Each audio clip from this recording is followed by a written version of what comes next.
Hello friends, जय Hind and स्वागत है आपका पीके स्पेशल क्लासेस में। फ्रेंड्स, आज इस वीडियो में हम कवर करने वाले हैं मैथ, और मैथ में यहाँ पर काफ़ी इंपॉर्टेंट चैप्टर है जो कि प्रॉफिट एंड लॉस। ठीक है फ्रेंड्स, चाहे जो एग्जाम आप देने जाते हैं यहाँ प्रॉफिट एंड लॉस से 100% जो है प्रश्न बनते हैं। तो फ्रेंड्स, इसी को यहाँ पर कवर करेंगे, बिल्कुल यहाँ पर कॉन्सेप्ट के साथ कवर करेंगे विदाउट एनी फार्मूले के। ठीक है, तो फ्रेंड्स बस वीडियो के एंड तक बने रहे, यहाँ से जितने भी फैक्ट्स बन सकते हैं इसको कवर करेंगे। आज इसका पहला पार्ट है, इसके बाद इसका नेक्स्ट पार्ट आएगा और इसी के साथ यह प्रॉफिट लॉस पूरी तरह से कंप्लीट हो जाएगा। ठीक है, तो फ्रेंड्स चलिए स्टार्ट करते हैं आज की वीडियो को।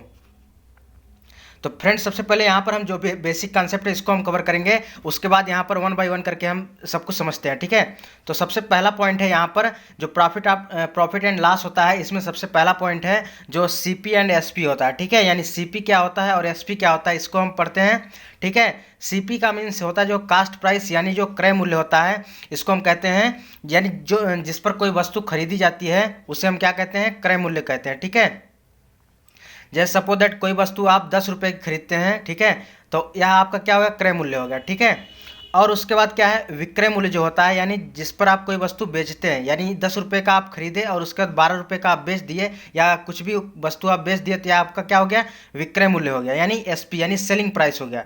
तो फ्रेंड्स, आशा करते हैं दोनों पॉइंट्स आपको समझ में आ गए होंगे। यानी सीपी और एसपी क्या है, जो कि अपने दैनिक जीवन में यूज होता है। ठीक है, यानी कास्ट प्राइस यानी क्रय मूल्य, और एसपी का मीन्स होता है यानी सेलिंग प्राइस यानी विक्रय मूल्य। ठीक है, अब अगला पॉइंट है जो कि प्रॉफिट। प्रॉफिट क्या होता है, लाभ। ठीक है, प्रॉफिट क्या कहते हैं, लाभ।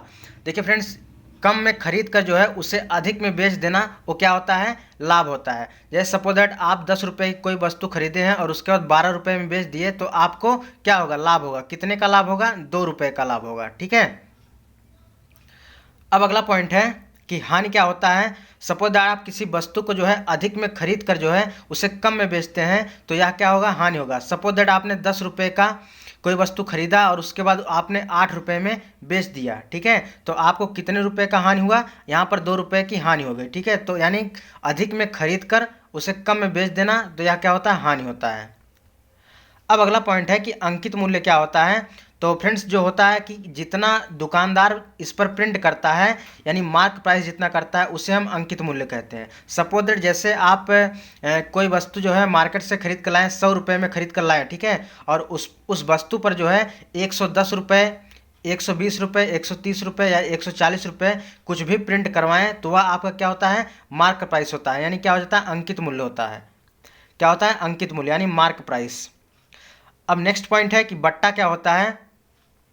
बट्टा हमेशा जो होता है अंकित मूल्य पर मिलता है, यानी जो बट्टा होता है, डिस्काउंट होता है, किस पर मिलता है, हमेशा अंकित मूल्य पर मिलता है, यानी मार्क प्राइस पर मिलता है। अब नेक्स्ट पॉइंट जो कि काफ़ी इंपॉर्टेंट है और इस पॉइंट का हमेशा काम लगेगा इस चैप्टर में, इसलिए इस पॉइंट को आप पेन डाउन जरूर करिएगा। देखिए, लाभ और हानि जो होता है हमेशा क्रय मूल्य पर होता है, यानी जो भी प्रॉफिट होगा या आपका लॉस होगा वो किस पर होगा, सीपी पर होगा, यानी कास्ट प्राइस पर होगा, यानी क्रय मूल्य पर होगा। ठीक है, अब इसके बाद इसके जो आप क्वेश्चन सॉल्व करेंगे, इसमें जो भी इंपॉर्टेंट फैक्ट्स है इसको हम कवर करेंगे, क्या क्या जरूरत पड़ती है। ठीक है, तो देखिए पहला पॉइंट है यहाँ पे परसेंटेज, उसके बाद यहाँ पर भिन्न, और उसके बाद यहाँ पर जो प्लस वैल्यू है और उसके बाद माइनस वैल्यू, ये सब क्या है आपको बताते हैं। ठीक है, जैसे क्वेश्चन में आपको दे देगा कि किसी वस्तु पर जो है 3/3% का लाभ होता है, तो इसका मतलब क्या है। ठीक है, तो देखिए 3/3 का परसेंट का अगर भिन्न में आप बदलेंगे, तो यह जो हो जाएगा 1/30 हो जाएगा। क्या हो जाएगा, 1/30। ये देखिए कैसे होता है, अगर आप 3 का मल्टीप्लाई 3 में करेंगे तो कितना हो जाएगा, 3 त्रिक का 9, और 9 में 1 जोड़ेंगे 10, कितना हो जाएगा, 10/3 हो जाएगा। प्रतिशत है, तो प्रतिशत में आप 100 से गुणा कर देंगे तो कितना बन जाएगा, यहाँ पर 300 बन जाएगा। ठीक है, अब 0 से 0 कैंसिल कर देंगे तो उसके बाद कितना आ जाएगा, 1/30 आ जाएगा। तो जो यहाँ पर 1/30 आया है यही यहाँ पर भिन्न है, यानी 3 सही 1/3% को आप क्या लिख सकते हैं, 1/30 लिख सकते हैं। अब इसका अधिकतम मान क्या होगा, दे देगा कि इसका जैसे 3 सही 1/3% से अधिक है, तो अधिक में क्या होता है, यहाँ पर जो है एक जोड़ के उसके बटे में 30 लिख देते हैं। ठीक है, यानी 31/30 हो जाएगा। अब उसके बाद निगेटिव में क्या होता है, यानी घटाने पर क्या होगा, 29/30 हो जाएगा, यानी एक कम हो जाता है। इसी प्रकार से यहाँ पर देखिए 33 सही 1/3% जो अगर लिखा है तो उसको आप क्या लिखेंगे, 1/3 लिखेंगे, और इसका बढ़ा हुआ मान क्या हो जाएगा, 4/3 हो जाएगा, क्योंकि 3 एक का नाम 3 और 3 एक 4, 4/3 हो जाएगा। और इसका घटा हुआ मान क्या हो जाएगा, 2/3 हो जाएगा। राइट, अगर लिखा रहे 66 से 2/3%, तो इसको आप क्या लिखेंगे 2/3। इसका बढ़ा हुआ मान क्या हो जाएगा 5/3, और उसके बाद इसका घटा हुआ वैल्यू कितना हो जाएगा 1/3 हो जाएगा। ठीक, इसी प्रकार यह पॉइंट दिया हुआ आपको इसका पीडीएफ जो है टेलीग्राम पर दे दिया जाएगा। टेलीग्राम पर जो है आप इजीली जो है वहाँ से पीडीएफ डाउनलोड करके आप देख सकते हैं, उसके बाद वहाँ से आप सॉल्व भी कर सकते हैं। ठीक है, अगला पॉइंट है 12.5% जैसे लिखा है, तो 12.5% को आप क्या लिख सकते हैं 1/8 लिख सकते हैं। ठीक है, 1/8 का बढ़ा हुआ मान क्या होगा 9/8 हो जाएगा, क्योंकि यहाँ से आप 8 का नाम 8 और 1 जोड़ेंगे तो उसके बाद यहाँ पर 9/8 हो जाएगा। अब इसके बाद घटी हुई वैल्यू इसकी कितनी हो जाएगी 7/8, क्योंकि 8 में से 1 घटाएंगे 7 हो जाएगा, 7/8 हो जाएगा। ठीक है, यानी 7/8 इसका घटा हुआ मान हो जाएगा। इसी प्रकार से है, और उसके बाद अगर लिखा रहा है 16 से 2/3%, तो इसको आप क्या लिखेंगे 1/6 लिखेंगे। 16 से 2/3% को आप क्या लिखेंगे 1/6 लिखेंगे। अब इसका बढ़ा हुआ वैल्यू कितना हो जाएगा 7/6 हो जाएगा। कैसे होगा 6 का नाम 6, 6 1 7, 7/6 हो जाएगा। अब इसका घटा हुआ वैल्यू कितना हो जाएगा, घटाने पे कितना हो जाएगा 5/6 हो जाएगा। ठीक है, अगर लिखा है 62.5%, तो 62.5% को आप डायरेक्टली क्या लिखेंगे 5/8 लिखेंगे। यह काफ़ी रिपीटेड वैल्यू है, इसको आप याद रखिएगा। ठीक है, तो 62.5% को आप क्या लिखेंगे 5/8 लिखेंगे, और इसका बढ़ा हुआ मान कितना हो जाएगा 8 का नाम 8, 8 5 13, यानी 13/8 हो जाएगा। और इसका जो है घटा हुआ मान कितना हो जाएगा 8 में से 5 गया यहाँ पर 3, 3/8 हो जाएगा। ठीक है, 87.5% क्या होता है 87.5% के सवाल में आता है, तो आप उसको डायरेक्ट क्या लिखेंगे 7/8 लिखिएगा, और इसका बढ़ा हुआ मान कितना हो जाएगा 15/8 हो जाएगा। ठीक है, तो फ्रेंड्स इसी तरह रहेगा। अब इसी के बेस पे हम सवाल को लगाते हैं। ठीक है, तो यहाँ पर देखिए पहला क्वेश्चन है, इसको हम सॉल्व करते हैं। पहला क्वेश्चन है किसी वस्तु को 960 रुपये में खरीद कर, यानी जो इसका कास्ट प्राइस है, यानी जो इसमें खरीदता है 960 रुपये में खरीद कर इसे कितने में बेचता है 1200 रुपये में बेचा गया, तो आप प्रतिशत लाभ बताइए। ठीक है, तो सिंपल सी बात है, हम 960 रुपये में कोई वस्तु खरीदते हैं और 1200 रुपये में बेचते हैं, तो सिंपल सी बात है लाभ होगा। ठीक है, अब यहाँ कितने % का लाभ होगा यहाँ पर बताना है। तो सबसे पहला पॉइंट हो आप लिखिएगा यहाँ पर क्या, जो आपका कास्ट प्राइस है, कास्ट प्राइस कितना है, कास्ट प्राइस आपका 960 है। ठीक है, अब उसका नेक्स्ट पॉइंट क्या है, आपका सेलिंग प्राइस क्या है, सेलिंग प्राइस जो आपका है 1200 रुपये है। क्या है 1200 रुपये है। अब बताइए 960 रुपये में खरीद कर 1200 रुपये में बेची जा रही कोई वस्तु, तो क्या होगा 960 रुपये में खरीद कर 1200 रुपये में बेची जा रही है, तो यहाँ पे क्या होगा 0 और यहाँ पे 12 6, यहाँ पर कितना आ जाएगा 240 रुपया। ठीक है, कितना हो जाएगा 240 रुपये का यहाँ पर लाभ हो रहा है। किस पर लाभ हो रहा है, अभी हमने बताया था कि लाभ और हानि हमेशा क्रय मूल्य पर होता है। ठीक है, आप इस पॉइंट को नोट कर लीजिएगा, लाभ और हानि हमेशा क्रय मूल्य पर होता है। तो यहाँ पर कितना आ जाएगा 240 बटे यहाँ पर 960 आ जाएगा। कितना आ जाएगा 960 आ जाएगा। अब इसके बाद क्या करेंगे, हमें प्रतिशत में निकालना है, तो यहाँ 100 से मल्टीप्लाई कर देंगे। ठीक है, अब यहाँ 0 से 0 आप कैंसिल करेंगे। अब यहाँ पे 24 से 4 बार काटेंगे तो 96 आ जाएगा, 24 चौका 96।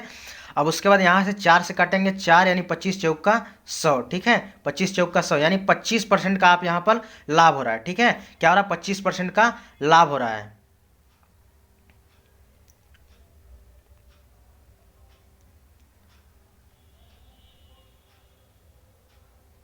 अब चलते हैं अगले क्वेश्चन पे। अगला क्वेश्चन है किसी वस्तु का जो है क्रय मूल्य जो है तथा विक्रय मूल्य का रेशियो यहाँ पर कितना दिया है 20/29 दिया है। कितना दिया है 20/29। तो लाभ या हानि यहाँ पर पूछ रहा है कितने % का लाभ होगा या कितने % की हानि होगी। तो यहाँ पर सबसे पहला पॉइंट है, आपको क्या लिखना है, सबसे पहले आपको क्रय मूल्य लिख लेना है, यानी CP लिख लेना है। देन उसके बाद आपको SP लिख लेना है। ठीक है, SP लिख लेना है। फिर उसके बाद आपको क्या करना है, यहाँ पर क्या क्रय मूल्य कितना कह रहा है, क्रय मूल्य जो है 20 रुपये है, और उसके बाद यहाँ पर जो आपका SP है यानी सेलिंग प्राइस जो है 29 रुपये है।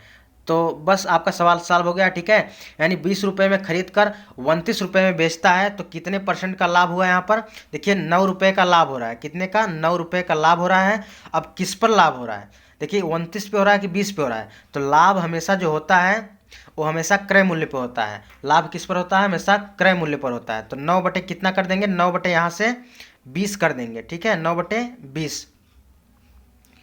अब उसके बाद क्या करेंगे, यहाँ से हमको परसेंटेज में निकालना है तो गुणे 100 कर देंगे, ठीक है, गुणे 100 कर देंगे। अब यहाँ से आप काटेंगे तो 20 पच्चे 100 हो गया और 9 पचे 45 हो गया, ठीक है। कितना हो जाएगा, 9 पचे 45, यानी 45% का यहाँ पर लाभ होगा। यानी क्या हो जाएगा यहाँ पर आंसर, इसका राइट आंसर हो जाएगा ऑप्शन नंबर बी हो जाएगा, ठीक है। कितना, 45% का लाभ होगा। अब अगला क्वेश्चन है कि किसी वस्तु का विक्रय मूल्य, किसी वस्तु का जो क्रय मूल्य है इसके विक्रय मूल्य से 16 से 2/3% अधिक है। अभी जो इसके पहले हमने मान दिखाया, ठीक है, जो हमने वैल्यू यहाँ पर दिखाया है, ठीक है, जैसे यहाँ पर देखिए वैल्यू दिखाया हमने ना, तो इसी का काम यहाँ पर लगता है, ठीक है। इस वैल्यू को आप याद रखिएगा और हमेशा सवाल में पूछा जाता है, ठीक है। तो आप डायरेक्टली इसको आप लिख सकते हैं, ठीक है। अब देखिए क्वेश्चन यहाँ पर दिया है, किसी वस्तु का क्रय मूल्य जो है विक्रय मूल्य से जो है 16 से 2/3% जो है अधिक है। क्या कह रहा है, 16 से 2/3% से अधिक है। आपको इस पर विचार करना है। यहाँ पर अगर कहता कम है तो आपको यहाँ पर घटाना पड़ता, यहाँ पर कह रहा अधिक है इसलिए यहाँ पर जोड़ना पड़ेगा। तो सबसे पहले आपको सबसे पहला पॉइंट क्या करना है, 16 से 2/3% को आप क्या लिखेंगे, 16 से 2/3% को आप 1/6 लिखेंगे। क्या लिखेंगे, 1/6 लिखेंगे, ठीक है। अब कह रहा है 1/6 जो है यहाँ से क्या है, अधिक है। अधिक का मतलब क्या हो जाएगा, यहाँ पर अधिक का मतलब क्या हो जाएगा, 6 का नम 6, 6 1 7, 7/6 हो जाएगा। क्या हो जाएगा, 7/6। यानी जो CP है और SP है, तो सिंपल सी बात है, SP यहाँ पर कितना हो जाएगा, SP 6 हो जाएगा और CP यहाँ पर कितना हो जाएगा, CP यहाँ पर 7 हो जाएगा, ठीक है। CP कितना हो जाएगा, 7 हो जाएगा और SP यहाँ पर 6 हो जाएगा। फ्रेंड्स आप इसका स्क्रीनशॉट ले सकते हैं, ठीक है, स्क्रीनशॉट ले लीजिएगा, बाकी इसका आप बाद में रिवीजन भी कर सकते हैं। तो SP यहाँ पर 6 हो जाएगा और CP यहाँ पर 7। सबसे पहले आपको देखना क्या है, 16 से 2/3% की वैल्यू आपको लिखना है। 16 से 2/3% को आप क्या लिख सकते हैं, 1/6 लिख सकते हैं। अब यहाँ पर कह रहा अधिक है तो आपको यहाँ पर जोड़ के क्या करना है, 6 का नम 6, 6 1 7, 7/6 कर देना है। अगर यहाँ पे करता कम है तो आपको क्या करना, घटाना पड़ता, यानी 6 में से 1 जाता 5, 5/6 लिखते, ठीक है। ये पॉइंट आशा करता हूँ आपको समझ में आ गया होगा। अब देखिए आपको करना क्या है, यानी CP की वैल्यू हमें कितना मिल गई, यानी हमको क्रय मूल्य कितना मिल गया, क्रय मूल्य हमको मिल गया यहाँ पर 7।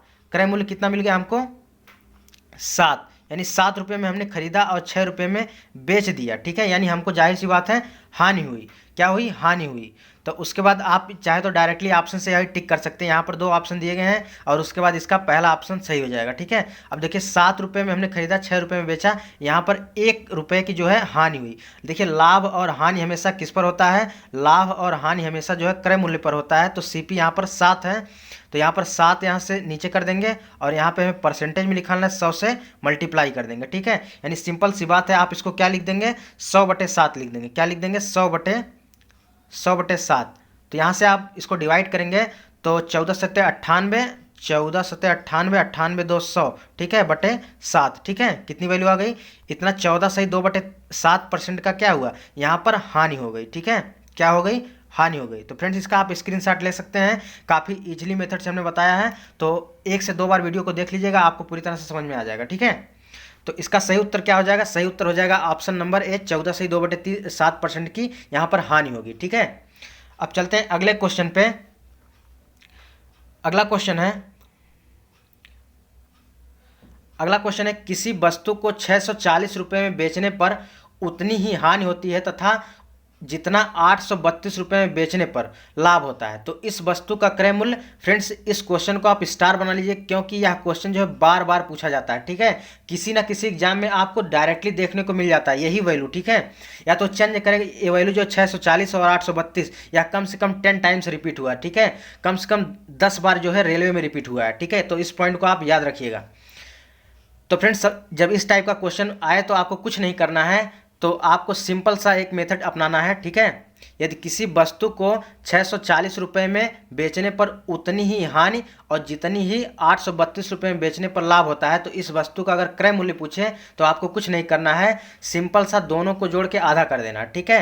यानी अगर दिया रहे वैल्यू कि दिया रहे कि जितनी ही उतनी ही हानि तथा जितना ही लाभ हो, तो ऐसे कंडीशन में क्या करना है, ऐसे कंडीशन में आपको क्या करना है, दोनों को जोड़ के आधा कर देना। क्या करना है, दोनों को जोड़कर आधा कर देना है। तो यहाँ पर 640 प्लस 832/2। अब जब दोनों को आप जोड़ेंगे तो कितना आएगा, जोड़ेंगे यहाँ से 2 और 8 4 12 और उसके बाद यहाँ पर 1472 हो जाएगा। कितना हो जाएगा? 1472 हो जाएगा। अब 1472 हो गया। 1472 को 2 से डिवाइड करेंगे तो कितना आएगा? 2 सत्ते 14 और 2 तिहाई 6, 2 छक्का 12, ठीक है, यानी 736 यहाँ पर आ जाएगा। ठीक है, क्या आ जाएगा? 736। तो इसका राइट आंसर हो जाएगा ऑप्शन नंबर बी। फ्रेंड्स, अगर इस टाइप के क्वेश्चन में खाली आपको इतना दिया रहे कि उतनी ही लाभ और जितना ही हानि, ठीक है, इस टाइप का दिया रहे, तुरंत आपको दोनों को जोड़कर आधा कर देना और कुछ नहीं करना। ठीक है, आपका आंसर डायरेक्टली आ जाएगा। तो इसका राइट आंसर हो जाएगा ऑप्शन नंबर बी। अब अगला क्वेश्चन है जो कि मोस्ट रिपीटेड क्वेश्चन है ये भी और काफ़ी इंपॉर्टेंट है। ठीक है, तो एक बेईमान दुकानदार गलत बाट का प्रयोग करके जो है 1 किलोग्राम की जगह जो है 960 ग्राम तौले, तो लाभ या हानि कितने % होगा? देखिए ऐसे क्वेश्चन में क्या करना होता है, देखिए ऐसे क्वेश्चन में देखिए जितनी वस्तु मापी या तौली जाती है उसी पर लाभ होता है। ठीक है, यानी जितनी वस्तु मापी या तौली जाती है उतने पर ही लाभ होता है। ठीक है, उसी पर लाभ होता है। तो देखिए कैसे सॉल्व होगा। तो सिंपल सी बात है, देखिए यहाँ पर 1 किलोग्राम दिया है तो 1 किलोग्राम की जगह वहाँ 960 तौलता है। तो 1 किलोग्राम का मतलब क्या होता है? 1 किलोग्राम का मतलब होता है 1000 ग्राम। ठीक है, कितना होता है? 1000 ग्राम। और इसके जगह कितना तौलता है? 960 ग्राम तौलता है। कितना तौलता है? 960 ग्राम तौलता है। अब ये बताइए, हमने कहा कि जितनी वस्तु मापी या तौली जाए उसी पर क्या होता है? उसी पर लाभ होता है। ठीक है, तो यहाँ पर 1000 की जगह 960 तौल रहा है। ठीक है, यानी 1000 की जगह जो है 960 तौल रहा है। ठीक है, यानी कितने की यहाँ पर वह लाभ कमा रहा है? 40 का यहाँ पर लाभ कमा रहा है। ठीक है, कितने किलोग्राम, कितने ग्राम का? 40 ग्राम का यहाँ पर लाभ कमा रहा है। कितने पर? कितने पर? ठीक है, तो हमने बोला है कि देखिए 1000 से मतलब नहीं है, 1000 से मतलब नहीं है। क्यों? क्योंकि जितने पर वस्तु तौली जाती है उसी पर लाभ होता है। ठीक है, तो यहाँ 960 तौली जा रही है तो 960 पर लाभ होगा, तो 40/960। ठीक है, 40/960 और यहाँ पर गुणे 100 करेंगे क्योंकि यहाँ पर प्रतिशत में आपको निकालना है। तो यहाँ पर लाभ हो रहा है, तो यहाँ 0 से 0 आप कैंसिल करेंगे और उसके बाद यहाँ पे 24 चौका 96। ठीक है, 24 चौका 96 और उसके बाद यहाँ पे क्या आ जाएगा? 24। ठीक है, अब उसके बाद क्या करना है आपको? यहाँ से इसको काटेंगे आप, तो यहाँ पर आ जाएगा 2×24। ठीक है, और उसके बाद यहाँ पर 50 और उसके बाद फिर यहाँ से काटेंगे तो 2 छक्का 12 और 2 25। ठीक है, अब इसको आप डिवाइड करेंगे तो कितना आ जाएगा? डिवाइड करेंगे